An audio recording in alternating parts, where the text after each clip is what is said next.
비둘기야, 넌 하늘을 오가는 전령이라며 복음을 전한다고 하던데 내게 전할 말은 없니? 비둘기는 고개를 갸우뚱거리며 대답을 합니다. 복음은 다 전해졌기 때문에 더는 전할 말이 없으셔. 성경책을 보면 돼. 응? 그래? 그럼 내게 개인적으로 하실 말씀도 없으시대? 그래서 성령님을 보내셨으니 그분에게 묻고 배우라고 하셨어. 그래? 잘 알아들었다고 전해드려. 할 말을 다 했다는 듯 비둘기는 그렇게 가버렸습니다. 이에 오늘은 지난 영상에서 말씀드렸던 까마귀와는 대조가 되는 비둘기를 보겠습니다. 비둘기도 방주에 들여준 조류인데요. 까마귀와는 반대의 의미와 상징을 가지고 있는 새입니다. 레위기에서 비둘기는 정한 새라고 하고 제물로 드려지는데요. 가난한 자들이 소나 양 대신 비둘기를 드린 것입니다. 레위기입니다. 만일 여호와께 드리는 예물이 새의 번제이면 산비둘기나 집비둘기 새끼로 예물을 드릴 것이요 라고 하셨고, 이 말씀을 근거로 가난했던 예수님의 부모는 아기 예수님의 정결례에 비둘기가 드려집니다. 비둘기는 제물로 드려지는 유일한 새입니다. 누가복음입니다. 또 주의 율법에 말씀하신 대로 산비둘기 한 쌍이나 혹은 어린 집비둘기 둘로 제사하려 함이더라. 또 예수님께서는 비둘기의 속성을 직접 말씀하신 것이 있는데요. 뱀을 공부할 때 만났던 부분입니다. 마태복음입니다. 보라, 내가 너희를 보냄이 양을 이리 가운데로 보낸과 같도다. 그러므로 너희는 뱀같이 지혜롭고 비둘기같이 순결하라. 순결이라는 말로 번역된 아케라이오스는 섞지 않다라는 의미에서 구별됨입니다. 따라서 섞이지 않는 진리를 의미합니다. 레위기에서의 순결하라는 의미도 성전에서 쓰여질 기름이나 향을 만들 때에 말씀하신 것 외에 다른 것을 절대 섞지 말라는 말씀입니다. 사도 바울도 로마서에서 순결이라는 말을 사용했는데요. 미련하라 라는 말로 번역이 됐습니다. 자신의 배만 섬기는 자들에게 있어서의 복음은 미련해 보이는 것이지요. 여기서 즉 자신의 배만 섬기는 자들에게서 구별되는 것이 순결한 것이라고 우회적으로 가르치고 있는 것입니다. 또 반대로 악한데 미련하라는 것은 사전적 의미나 사회법 준수 여부를 말하는 것이 아닙니다. 물론 사회법도 잘 지켜야 합니다만 이 말의 본질은 사람의 가르침에서 떠나라는 중요한 가르침입니다. 로마서 16장 19절입니다. 너희의 순종함이 모든 사람에게 들리는지라. 그러므로 내가 너희로 말미암아 기뻐하노니 너희가 선한데 지혜롭고 악한데 미련하기를 원하노라. 비둘기가 이런 상징인 것이지요. 본문으로 들어가기 전에 비둘기의 생태학적 특성을 조금만 말씀드리겠습니다. 아시는 분도 계시겠지만 아주 특이한 것이 있습니다. 그 특이한 것은 비둘기에게는 암수 모두에게 젖이 있다는 겁니다. 놀랍지요? 물론 포유류의 것과는 다른 구조입니다만 벌레를 잡아서 새끼에게 잘게 잘라서 주는 것이 일반적인 조류의 양육 방법이라면 비둘기는 자신이 먹이를 먹고 모이 주머니에서 코티즈 치즈 형태의 부드러운 것을 만들어서 새끼에게 먹이는 특징을 가지고 있습니다. 그 치즈 형태의 먹이를 알에서 깨어난 후 10일 정도 먹이면 새끼는 아주 빠르게 성장을 한답니다. 그래서 비둘기 새끼를 쉽게 볼 수 없는 것이라고 합니다. 저도 크게 관심이 있지는 않았지만 그래서 그런지 비둘기 새끼는 쉽게 보지 못한 것 같아요. 좀 작아 보이는 비둘기들이 큰 비둘기들과 있는 것을 덜어봤을 뿐입니다. 여러분들은 비둘기 새끼를 보신 적이 있으신가요? 얘네들은 우리 주변에서 쉽게 볼 수 있으니까 비둘기들이 눈에 띌 때 유심히 보시는 것도 좋을 것 같습니다. 또 비둘기는 새끼 양육에 있어서도 암수가 공동으로 참여하는데요. 다른 조류들과 다른 이 점을 사전에서는 좋은 부모라고 표현했습니다. 또 배우자도 바꾸지 않는다고 합니다. 하나 더, 비둘기의 아주 중요한 특징은 잘 들어보세요. 그의 눈인데 그 두 눈은 각각 보는 것이 아닌 망막에 맺힌 대상을 하나로 보고 입체적으로 보는 특이한 능력을 가진 것입니다. 이것을 양안시라고 합니다. 이 눈은 한 곳을 주목하여 보는 것인데, 다시 말해서 하나님만을 보는 눈으로 어여쁘고 어여쁘다 라고 아가서는 노래하고 있습니다. 아가서에는 3번이나 비둘기 눈을 언급하는데요. 같이 보시겠습니다. 먼저 1장 15절입니다. 내 사랑아, 너는 어여쁘고 어여쁘다. 내 눈이 비둘기 같구나. 다음은 4장 1절입니다. 내 사랑 너는 어여쁘고 어여쁘다. 노을 속에 있는 내 눈이 비둘기 같고. 끝으로 5장 12절입니다. 눈은 시냇가의 비둘기 같은데 우유로 씻은 듯하고 아름답게도 박혔구나. 앞에서 비둘기는 생태학적으로 좋은 부모라는 평가를 받았는데요. 이것도 이면으로 읽어보면 영의 양식을 먼저 잘 먹고 깨닫고 그 깨달은 것으로 아들을 양육하는 것은 우리에게 적지 않은 교훈을 주고 있습니다.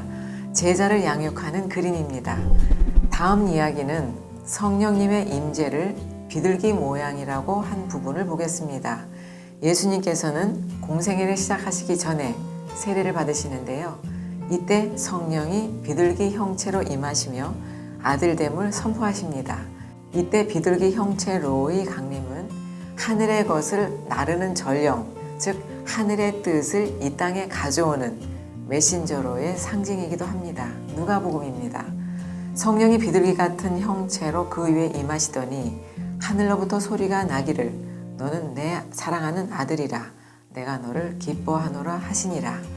그 후에 아들이 되신 예수님은 요나의 표적을 인용하시며 자신의 죽음을 예고하십니다. 모두 아시는 것이지만 요나는 비둘기라는 뜻이지요. 마태복음입니다. 예수님께서 대답하여 이르시되 음란하고 악한 세대가 표적을 구하나 선지자 요나의 표적밖에는 보일 것이 없느니라. 요나가 밤낮 사흘 동안 큰 물고기 뱃속에 있었던 것 같이 인자도 밤낮 사흘 동안 땅속에 있으리라. 다시 노아의 방주로 돌아가 보면 노아는 까마귀의 뒤를 이어 땅에 물이 줄었는지를 알기 위해 비둘기를 내놓습니다. 창세기입니다. 그가 또 비둘기를 내놓아 지면에서 물이 줄어들었는지를 알고자 하매 비둘기가 다시 돌아온 것으로 물이 마르지 않음을 확인하고 7일을 더 기다렸다가 다시 내보냅니다. 8장 10절입니다. 또 7일을 기다려 다시 비둘기를 방주에서 내놓음에 그리고 저녁에 돌아온 비둘기는 입에 새 잎사귀를 물고 왔습니다. 11절입니다. 저녁 때에 비둘기가 그에게 돌아왔음에 그 입에 감람나무 새 잎사귀가 있는지라. 이에 노아가 땅에 물이 줄어드는지를 알았으며 여기 새 잎사귀의 새는 타라프로 어근까지 좀 살피면 신선한 것을 찢어내다, 음식을 제공하다, 먹이다 등의 뜻이 있습니다. 이를 정리하면 새로운 음식, 즉 섞이지 않은 말씀으로 먹이는 것이 됩니다. 이는 또 마태복음에 새 포도주와 옛것과 새것 할 때도 쓰인 것입니다. 마태복음입니다. 예수께서 이르시되 그러므로 천국의 제자된 서기관마다 마치 새것과 옛것을 그 곳간에서 내오는 집주인과 같으니라. 비둘기는 이렇게 새 잎, 새 언약의 복음을 가져온 것입니다. 새 언약으로 오신 예수님이시지요. 다음으로 잎사귀는 창세기에서는 아담 부부가 만들어 입은 잎사귀 치마, 시편에는 마르지 않은 잎사귀로, 에스겔서에서는 치료의 약재로 각각 표현이 됐습니다. 정리를 해보면 까마귀는 옛것으로 가고 비둘기는 새것으로 오는 그림이었습니다. 까마귀는 물이 있는 짐승의 구조이고 비둘기는 그 구조가 거친 마른 땅의 구조입니다. 이는 각각 애굽과 광야의 구조이기도 합니다. 성전의 구조로 연결해 보면 성전 마당과 성소가 되는 것이죠. 또 비둘기를 3번이나 내보냄도 숨겨진 것이 드러나는 것, 즉 묻이 드러나는 과정으로 구원의 여정과 닮아 있습니다. 3일길, 방주의 3층 구조, 요나의 물고기 뱃속에서의 3일, 예수님의 무덤에서의 3일, 성전을 3일 만에 짓겠다고 하신 것, 완전해지는 제3일 등이 구원의 여정으로 성도인 우리는 이 과정을 반드시 걸어야 함을 여러 가지 비유의 말씀으로 가르쳐주고 있음을 읽을 수 있습니다. 다음은 비둘기가 가지고 있는 또 다른 상징입니다. 비둘기의 요나는 야나, 아나가 그 어근인데 박해를 받다, 핍박을 받다 라는 의미와 애도하다, 슬피 울다 라는 뜻들이 있는데요. 히스기야가 병중에 있을 때 비둘기처럼 슬피 울었다고 회고하고 있습니다. 또 이사야 선지자도 자신의 심정을 비둘기를 들어 말한 곳이 있습니다. 이사야서입니다.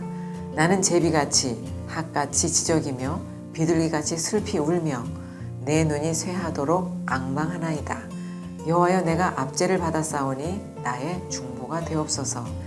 에스겔서에서는 이스라엘 백성의 범죄함으로 인한 하나님의 진노하심이 있습니다. 그들은 그 진노하심으로 바벨론에서 고통을 받을 때 비둘기처럼 슬피 울었다고 합니다. 에스겔입니다. 밖에는 칼이 있고 안에는 전염병과 기근이 있어 밭에 있는 자는 칼에 죽을 것이요 성읍에 있는 자는 기근과 전염병에 망할 것이며 도망하는 자는 산 위로 피하여 다 각기 자기 죄악 때문에 골짜기의 비둘기들처럼 슬피 울 것이며 슬피 우는 비둘기에 비유된 것은 이사야서와 나홈서에도 있는 사납고 난폭한 심판의 도구인 바벨론에서 핍박받고 고통당하고 소외당한 가난의 상징이 또 비둘기입니다. 그의 배에서 내는 울음소리처럼요. 이렇게 하나? 또 여호와께 돌아오지 않는 에브라임을 어리석은 비둘기라고 부르는 장면이 있습니다. 호세아서입니다. 에브라임은 어리석은 비둘기같이 지혜가 없어서 애굽을 향하여 부르짖으며 아수르로 가는도다. 에브라임은 한 곳만을 바라보는 비둘기의 그 눈으로 하나님이 아닌 애굽과 아수르를 바라보는 어리석은 비둘기라고 하시는 것입니다. 나의 사랑이라고 부르신 비둘기의 부정적인 상징입니다. 이렇게 비둘기 공부를 마치니 집 주변에서 흔히 볼 수 있는 비둘기들이 좀 달리 보입니다. 지금은 그들이 귀한 대접을 받지 못하고 있음도 생태학적인 이해와는 좀 다른 이해를 해봐야 할 것 같습니다. 이는 마치 하늘에서 전하는 메시지를 거절하는 것처럼 느껴지기 때문입니다. 저는 또 습관처럼 머리도 식힐 겸 산으로 향했습니다. 가는 길에 신기하게도 비둘기가 내 길을 막아서고는 고개를 들고 두리번거립니다. 저는 잠시 그 비둘기를 주목하여 그 자리에 잠시 멈췄는데요. 무슨 말을 하려는 듯 내 앞을 떠나지 않았습니다. 그래서 저는 잠시 주위를 둘러보고 사람이 없음을 확인하고는 비둘기에게 말을 걸었습니다. 비둘기야, 넌 하늘을 오가는 전령이라며 복음을 전한다고 하던데 내게 전할 말은 없니? 비둘기는 고개를 갸우뚱거리며 대답을 합니다. 복음은 다 전해졌기 때문에 더는 전할 말이 없으셔. 성경책을 보면 돼. 응? 그래? 그럼 내게 개인적으로 하실 말씀도 없으시대? 그래서 성령님을 보내셨으니 그분에게 묻고 배우라고 하셨어. 그래? 잘 알아들었다고 전해드려. 할 말을 다 했다는 듯 비둘기는 그렇게 가버렸습니다. 저도 이만 가보겠습니다. 감사합니다.